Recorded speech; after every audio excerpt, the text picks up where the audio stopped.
Le Fonds social juif unifié soutient des structures et des programmes pour nos aînés, comme la coopération féminine. Parmi toutes ces actions, la coopération féminine, grâce à l'engagement de ses bénévoles, anime des clubs culturels pour les seniors. Pour rompre l'isolement et la solitude des personnes âgées et malades, elle organise aussi des visites amicales à domicile. Les bénévoles apportent à nos aînés partage, chaleur et un lien fort avec la communauté. Bonjour Géraldine, enchantée, soyez la bienvenue, on se bise. Chez nous on se fait une bise et on se tutoie. Ah, c'est très bien, ça me va très bien. Comme ça on n'a pas de problème. Comme en hébreu. Voilà, comme chez nous. Bonjour Gérard. Bonjour, merci de nous Je accueillir. suis très très heureuse de vous recevoir. Pendant la fête en plus. Eh bien oui, pendant la fête. Qu'est-ce que vous voulez? On va déjà laisser rentrer le club parce qu'il y en a une trentaine. Bonjour. Alors les clubs, eh ben, d'abord ce sont des réunions de dames qui se voient régulièrement une fois par semaine. Alors il y a beaucoup d'activités très différentes. Et on se réunit autour d'une table et j'ai pu voir, moi, l'évolution justement de ces dames. Elles sont devenues indépendantes, elles sont devenues responsables et le petit goûter autour du table s'est transformé en un programme. Est-ce que vous allez danser parfois? Oh là là. Ah oui. Bah oui. Alors donc, Nous faisons des balles. ah ben voilà. Ah, toi tu fais des balles, Parce oui. que nous avons des hommes. Ils sont où là aujourd'hui par exemple? Ah bah non, ils sont pas, on ne les a pas invités là. C'est le mercredi. Hein. Vous allez en boîte? Nous avons un tourne-disque, il y a des disques et ces messieurs invitent leurs épouses de temps en temps pour un anniversaire, pour une fête, pour... Oui, bien sûr. Vous parliez de mariage récent. À l'intérieur de son club. Oui, oui. Formidable. Des personnes qui se Mariage, sont... Vous avez ça quel s'est âge? Très très bien passé. Pas nous Oh, ben, amis. 70 ans et 75 ans. Oui, oui. Et ça s'est très très bien passé. Ils se sont rencontrés dans le club. Ils se sont rencontrés et connus dans le club. oui. Formidable. Oui, oui, ça c'est. Et bon, il n'y a pas eu d'enfants, dommage. Ils se marient hier et ils ont beaucoup d'enfants. Je suis la doyenne de la coopération féminine et toujours bénévole. J'ai débuté en 1965 quand le Fonds social juif unifié a demandé la coopération de dames pour les nombreuses activités sociales. Comme on s'occupe à l'heure actuelle des personnes âgées ou esselées, on m'a demandé, entre autres, d'ouvrir un club de bridge.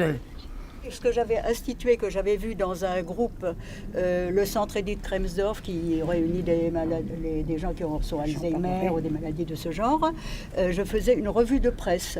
C'est-à-dire que j'apportais une ou deux nouvelles pour faire parler les gens. On discute sur le vécu des personnes et on essaye de les mettre toujours vers le futur. Vous voyez, on leur explique que si ça ne va pas, ça va aller mieux, on les encourage. Et puis un dernier atelier, le chant. Le chant? Ça, c'est extraordinaire. C'est libérateur? Le chant, ça les remet ambiance. Ah c'est vrai? Ambiance, et ils essayent de faire des mouvements, de danser. Même celui qui ne bouge pas, vous voyez, on le fait danser. Il y a plus de 30 ans, nous avons eu des demandes de familles ayant des enfants ou des jeunes gens en situation de handicap, comme l'on dit aujourd'hui, qui désiraient que leurs enfants soient reconnus et acceptés dans la communauté, où il n'y avait pratiquement rien d'existant pour eux. Nous avons créé à la coopération féminine une structure, un ESAT, un CAT comme nous disions à l'époque, comme lieu de travail pour les handicapés. C'est-à-dire qu'ils savent, ils le disent, ils sont handicapés. Ça, ils le savent. En réalité, le but est, quand on peut, c'est de les rendre autonomes. Je ne suis pas une animatrice, mais par contre, je peux dire que la coopération, c'est ma deuxième famille. Une fois mise à la retraite, j'étais déprimée, puis quand je suis rentrée, j'ai trouvé vraiment une amitié, une compréhension, une grande famille, quoi. On t'aime Odette, on t'aime, on t'adore. Moi aussi. Nous visitons des personnes qui sont âgées, certaines plus jeunes que moi d'ailleurs, mais enfin, ce sont des personnes qui sont isolées, souvent elles ne peuvent pas sortir, mais c'est très enrichissant parce que c'est une population très diverse. Au début, c'est un peu intime, très, très, très timide, Oui. mais après, elle s'ouvre et elle parle, elle se raconte. Pour vous citer un exemple, j'allais voir une Hongroise qui était toute seule, qui n'avait plus personne. Toute sa famille avait été disséminée en Hongrie. Eh bien, bon, j'y allais, j'avoue que je restais assez longtemps. Et un après-midi, elle n'avait pas envie de parler. Tout l'après-midi, nous avons écouté de la musique hongroise. Eh bien, écoutez, je suis sortie de là, vraiment, j'étais très contente.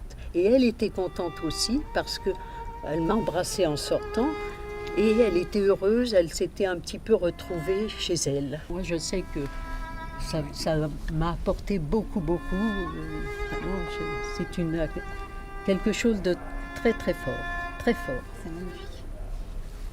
Ben, bravo à toutes pour votre générosité de cœur, votre enthousiasme et votre dynamisme.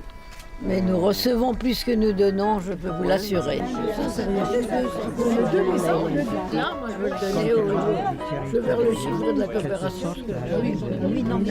Alors, la coopération féminine, pour être tout à fait honnête, quand on m'a expliqué plus ou moins ce que c'était, j'ai dit « Ah oui, je comprends ». Mais en fait, je suis arrivée là et j'avais compris que j'avais rien compris.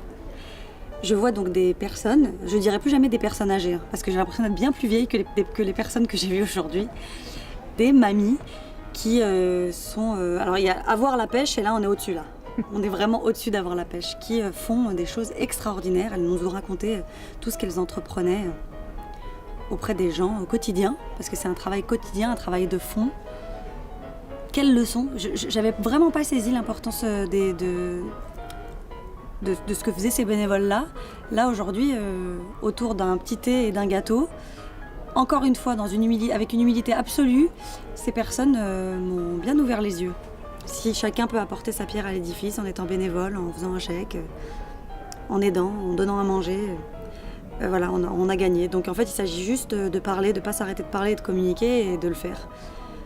Donc je me dis que j'ai bien fait de venir et je vous dis merci.